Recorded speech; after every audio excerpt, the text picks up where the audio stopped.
क्यों लड़कियां working place पे नौदेखी नहीं है, जबकि इतनी अच्छी एजुकेशन होने के बावजूद भी। मेरे पापा ने मेरी शादी की प्लानिंग नहीं की, उन्होंने बस एक ही चीज की प्लानिंग की, जब हम बाहर निकलते हैं ना तो अलग अलग माइंडसेट के लोगों से मिलते हैं। खुद का बिजनेस आपको फ्रीडम देता है आपका टाइम मैनेजमेंट करने का। Hello everyone, I am Pushpa Devi, Jawahar Navodaya Vidyalaya Gonda Uttar Pradesh, 2000 batch pass out. अभी करंटली मैं कंपनी की डायरेक्टर हूँ, जो मेरी अपनी कंपनी है, और इससे पहले भी मैं एक कंपनी चला चुकी हूँ, ड्रीम ऐप पर, उसकी मैं फाउंडर थी। नवोदय की लड़कियाँ 12th तक तो पहुँच गई, जिनको एक क्वालिटी एजुकेशन मिल गई, लेकिन 12th के बाद भी अभी शायद जहाँ उनको होना चाहिए वो पहुँच नहीं पा रही है। मुझे लगता है वो डेटा और अच्छा हो सकता है। इसको कैसे इम्प्रूव किया जाए, ये सोचने वाली बात है कि क्यों लड़कियां वर्किंग प्लेस पे नौदेखी नहीं है, जबकि इतनी अच्छी एजुकेशन होने के बावजूद भी कहाँ क्यों पीछे हट जा रही हैं। क्या पेरेंट्स उसकी वजह है या फाइनेंशियल कंडीशन है, क्या वजह क्या है? अगर पेरेंट्स उसकी वजह है तो मैं उन सारी लड़कियों से कहना चाहूँगी कि अपने पेरेंट्स को कन्विंस करो, जो भी तुम्हारा ड्रीम है उसके बारे में उनको समझाओ। जब मैंने इंजीनियरिंग में एडमिशन लिया था तो मेरे पापा को स्पेशली उनके डिपार्टमेंट में बोला गया था, क्योंकि पापा ने लोन के लिए अप्लाई किया था, क्योंकि मेरी पूरी पढ़ाई एजुकेशन लोन से हुई है। तो जब लोन अप्रूवल के लिए पापा परमिशन लेने गए थे तो बोला था तुम्हारा दिमाग खराब हो गया, इतना पैसा तो उसकी शादी में लगा देते कि कहाँ तुम ये पैसा उसके ऊपर इन्वेस्ट कर रहे हो। तो पापा ने कहा नहीं, देखा जाएगा, जब उसकी जॉब लग जाएगी शादी का देखा जाएगा, अभी मैंने सोचा नहीं। तो मेरे पापा ने मेरी शादी की प्लानिंग नहीं की, कभी नहीं सोचा कि मेरी शादी कैसे होगी, कितना डाउरी होगा, क्या होगा, उन्होंने प्लानिंग की ही नहीं। उन्होंने बस एक ही चीज़ की प्लानिंग की कि भाई मेरी एजुकेशन पूरी हो जाए, मैं कहीं सेटल हो जाऊं, मेरी जॉब लग जाए। तो अपने पेरेंट्स के साथ ना बहुत अच्छा रिलेशनशिप रखो, अपनी बात उनके सामने रखो कि हाँ मुझे ये करना है, और वो मानेंगे, 100% मानेंगे। यार 2000 में मेरे पापा मम्मी मान गए थे, तो आज की डेट में क्या मुश्किल है ये का मनाना? बहुत आसान है ये। अपने भाई से बात करो, तुम्हें लगता है जो तुम्हारे पेरेंट्स को समझा सकता है उससे बात करो तुम्हारे पेरेंट्स को कन्विंस करने के लिए, क्योंकि बीइंग ए गर्ल काम करना बहुत इंपॉर्टेंट है। काम करने के तो लोग मेरे पास ना ये भी जस्टिफिकेशन लेके आए, तुम्हारा हस्बैंड बहुत अच्छा कमाता है, क्या करोगी पैसे कमा के? हाँ ठीक है भाई, हस्बैंड बहुत अच्छा कमाता है, लेकिन जब हम बाहर निकलते हैं ना तो हमें एक कॉन्फिडेंस मिलता है, हम अलग अलग माइंडसेट के लोगों से मिलते हैं, हमारी जो थिंकिंग है ना वो हमारी मैच्योर होती है, हमारी जो डिसीजन मेकिंग पावर है वो इम्प्रूव होती है। और डिसीजन मेकिंग जब आप कमाते हो ना तो आपका डिसीजन मैटर करता है आपके फैमिली के डिसीजन में। आपके फैमिली का डिसीजन आप हमेशा ध्यान दीजिएगा, डिसीजन वही लेता है ना जो सबसे ज़्यादा कमाता है, और जब आप उस कमाई का पार्ट बनोगे ना, उस फाइनेंशियल स्ट्रक्चर का पार्ट बनोगे ना, तब आपका डिसीजन मायने रखेगा। आपके बच्चे भी आपकी रिस्पेक्ट करेंगे, आपके घर वाले भी आपकी रिस्पेक्ट करेंगे। तो बेटर है हाउ टू अर्न, चाहे वो सरकारी नौकरी हो सकती है, चाहे अपना घर का कुछ काम करने से हो सकता है, चाहे खुद की कंपनी खोलने से हो सकता है, चाहे बच्चों को ट्यूशन पढ़ाने से ही हो सकता है, but earn something, get some money for yourself so that you can say this is my money. And कोशिश करें अपने लिए खुद का घर खरीदने की। जैसे कि बहुत बड़ी कंप्लेन होती है ना, लड़कियों का घर ही नहीं होता है, कि आज शादी जब तक नहीं हुई है तब तक हम पेरेंट्स के घर में हैं, शादी हो गई तो हम हस्बैंड के घर में हैं। बेटर है अपने लिए घर खरीदो ना, कोई तुम्हें कहेगा नहीं किसका घर है। तो भाई कमाओ, अच्छे से कमाओ, अपने लिए घर खरीदो, अपने लिए वो सारी चीजें खरीदो जो तुम्हें अपने लिए चाहिए। क्यों दूसरे पे डिपेंडेंट रहना भाई, कि मतलब शादी हो जाएगी तो मेरा हस्बैंड मेरे लाएगा या मेरा बॉयफ्रेंड मुझे खरीद के देगा? क्यों? खुद खरीदने की सोचो ना, लाइफ में और भी चीजें करने के लिए हैं। अपने शौक अपने पैसे से पूरे करो।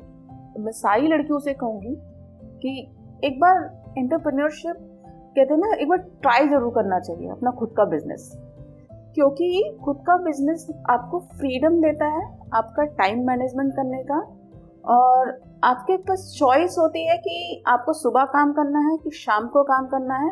आपकी फैमिली को बैलेंस करने का आपको मौका देती है। आपको छुट्टी पे कब जाना है या आपके ऑफिस का काम डिसाइड नहीं करता, आप डिसाइड करोगे कि हम ठीक है अभी छुट्टी पे चले जाते हैं, कुछ दिन बाद आके अपना काम कर लेंगे, या आप अपनी टीम को अलाइन करके जाते हो कि हमारा काम हो रहा है। तो स्पेशली गर्ल्स के लिए बहुत फ्रीडम होती है जब आप एंटरप्रेन्योरशिप में आते हो। जॉब में एक्चुअली ठीक है, आप जॉब कर रहे हो, अच्छी अर्निंग कर रहे हो, बट आपका अगर थोड़ा भी पैशन है कि मुझे खुद का कुछ करना है तो ट्राई जरूर करना चाहिए। ठीक है, फेल ही तो होगा, कोई बात नहीं, बट एटलीस्ट ट्राई जरूर करना चाहिए। जॉब का तो ऑप्शन हमेशा ही है। यहाँ पे मैं फेलियर की बात जरूर करना चाहूँगी। लोग ना फेल होने से बहुत डरते हैं। मेरी लाइफ में भी ऐसा नहीं है कि सब कुछ बड़ा अच्छा रहा कि अर्निंग कर ली, जॉब लग गई, कंपनी की डायरेक्टर हूँ, अच्छी अर्निंग है, ये वो। मैंने यूपीएससी की तैयारी की 4 साल, मैं उसमें सेलेक्ट नहीं हुई।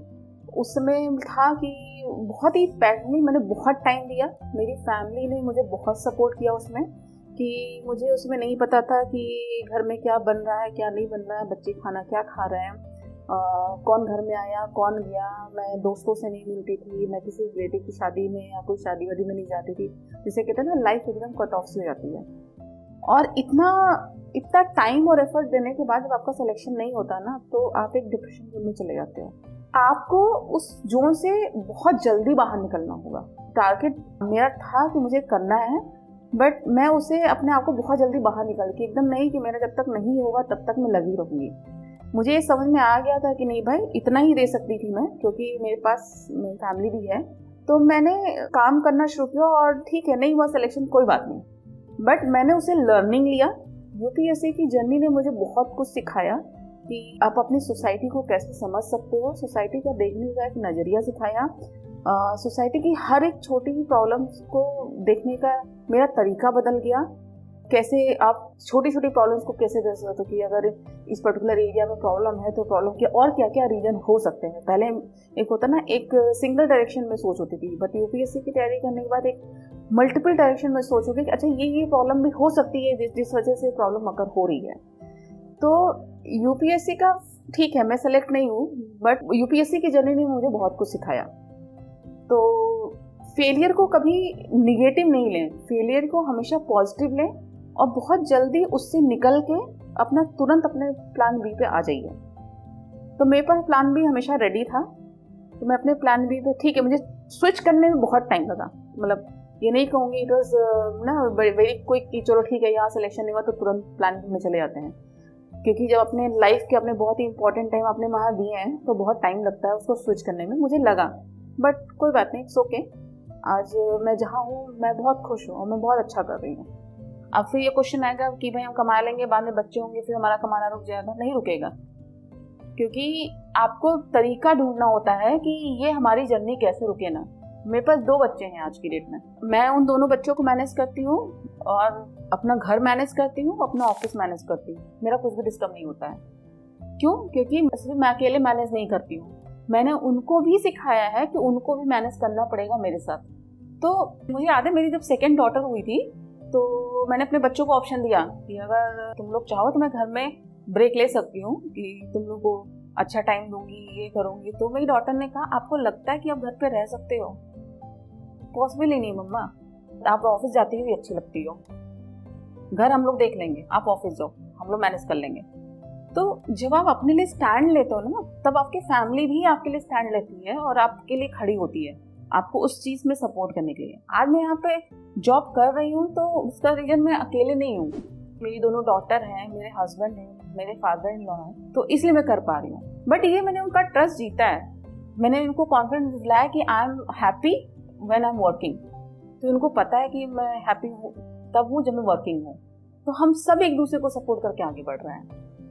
तो इसलिए गर्ल्स, काम करो, जैसे प्रियंका चोपड़ा ने कहा, get your own diamond, don't wait for someone.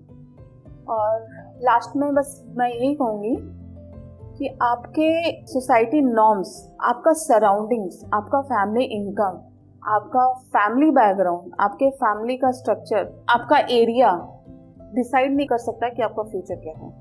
This is you and only you who can decide कि आपको क्या बनना है और आगे क्या करना है।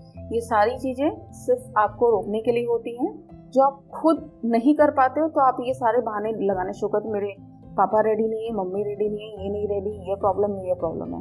प्रॉब्लम होती है, आपको इस बैरियर से निकल के आके आपको एज ए इंडिविजुअल शाइन करना है, इन सारे बैरियर को तोड़ के।